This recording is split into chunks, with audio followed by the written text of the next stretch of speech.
continue our previous topic, that is your chapter supply, and here our new topic is law of supply. This law states that there is a direct relationship between price and quantity supply of the commodity, keeping other factors constant, that is your secondary variables. As this is a law, it based on certain assumptions. So these are some assumptions. First is price of other goods is constant. There is no change in technology. Price of factors of production remains same. No change in taxation policy. Goal of the producer remains same. So what is the direct relationship? Direct relationship means if your price increases, then quantity supply of commodity also increases, and vice versa. So this can be explained with the help of example.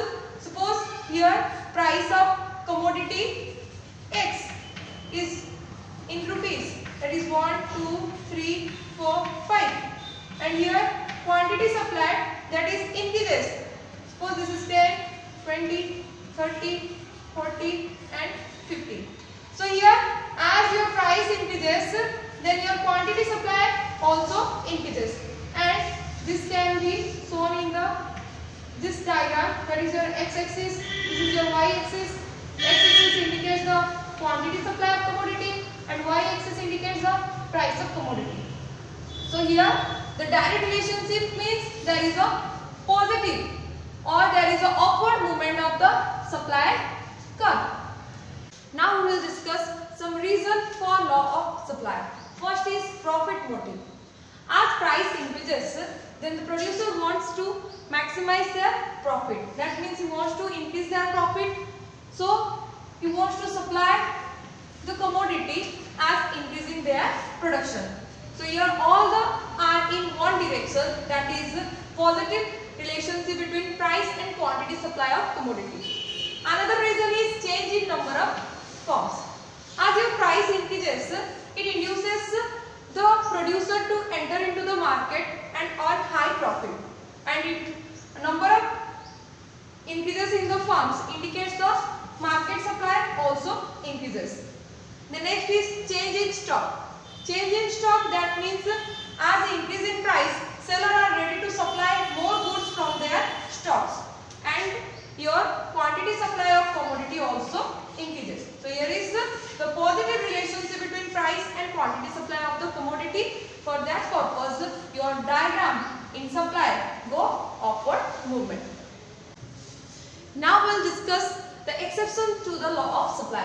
First exception is future expectations. If the producer expects the near future the price will go down, then there is the quantity supply not increased. So that means there is not direct relationship between price and quantity supply of the commodity. Next is agricultural goods. The law of supply does not applicable to the agricultural goods because agricultural goods production depends upon the climatic condition. Next is perishable goods. Perishable goods like milk, vegetables, fruits, etc. So here also law of supply does not applicable. Then rare articles. In case of the rare articles, there is also law of supply does not applicable.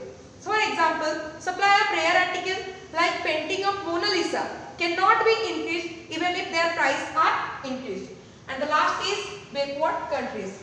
In backward countries, that means economical backward areas where the production and supply cannot be increased due to shortage of resources. So these are some of the exceptions to the law of supply.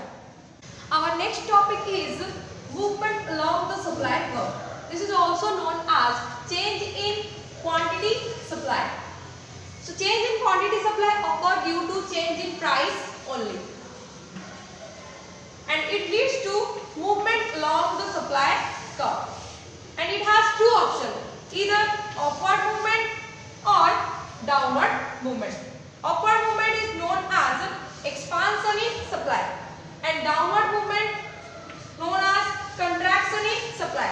Expansion of supply means increase in price.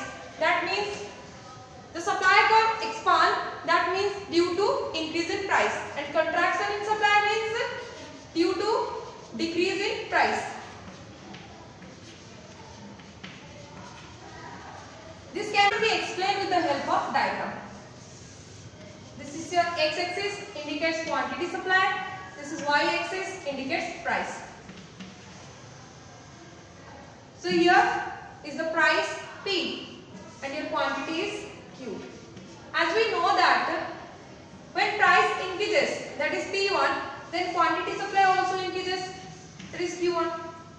Likewise, your price decreases P2, then your quantity supply also decreases, that is Q2. And here is the supply curve. This is A point, this is B point, and this is C point. So A to B is known as expansion in supply.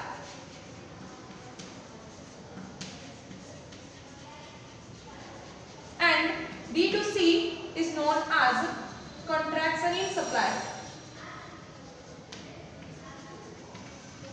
So expansion in supply due to increase in price and contraction of supply due to decrease in price only. Supply. Next topic is shift in supply. It is also known as change in supply. Change in supply due to change in factors other than price, and it leads to shift in supply curve. And it has two options: either it shifts rightward or leftward. Rightward shift means increase in supply, and leftward shift means decrease in supply.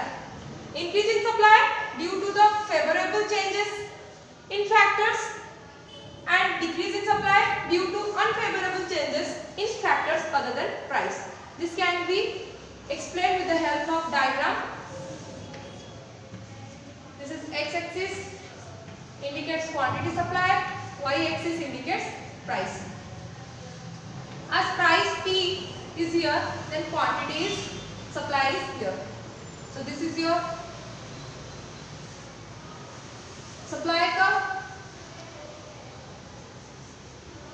As we know that there is changes in supply due to the factors other than price. So that means your price is constant. So your price constant and your quantity supply is increases. So this is your another supply curve, and this is known as your rightward shift.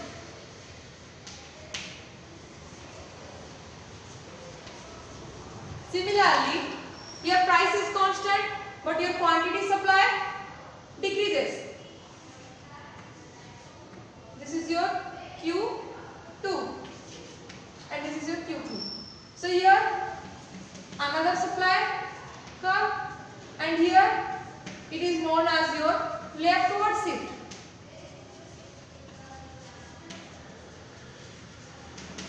So leftward shift due to the unfavorable changes of factors, and rightward shift means there is your favorable changes in the factor other than price. So these are the diagram of the change in supply or the shift in supply. New topic, that is kind of elasticity of supply. First kind is perfectly elastic supply. Here the elastic supply is equals to infinity, and the supply curve is horizontal supply curve, and it is parallel to the x-axis. And here price remain constant and your quantity is changes. The next is perfectly inelastic supply. Here price changes but quantities are constant, and this is your vertical supply curve, and here elasticity of supply equals to 0. The next is unitary elastic supply. Here percentage of change in supply, quantity supply equals to percentage change in price, and your elasticity of supply equals to 1. The next is highly elastic supply. Highly elastic supply, here percentage change in quantity supply is more than percentage change in price, and your in highly elastic supply equals to, this is your greater than 1. The next is less elastic supply. Here percentage change in quantity supply less than percentage change in price, and here quantity supply is less than 1. So these are some kind of elasticity of supply. The methods of price elasticity of supply are two methods. One is percentage method and another is proportionate method. In percentage method, price elasticity of supply can be calculated by percentage change in quantity supply whole divided by percentage change in price. So percentage change in quantity supply can be computed by delta Q, that is change in quantity supply divided by initial quantity into 100. And percentage change in price can be computed by delta P, that is change in price divided by initial price into 100. And in proportionate method, elasticity of supply, that is price elasticity of supply equals to delta Q by Q into 100 whole divided by delta P by T into 100. So 100 cancel. So there is change in quantity supplied divided by initial quantity into initial price divided by change in price. So this is the method of price elasticity of supply.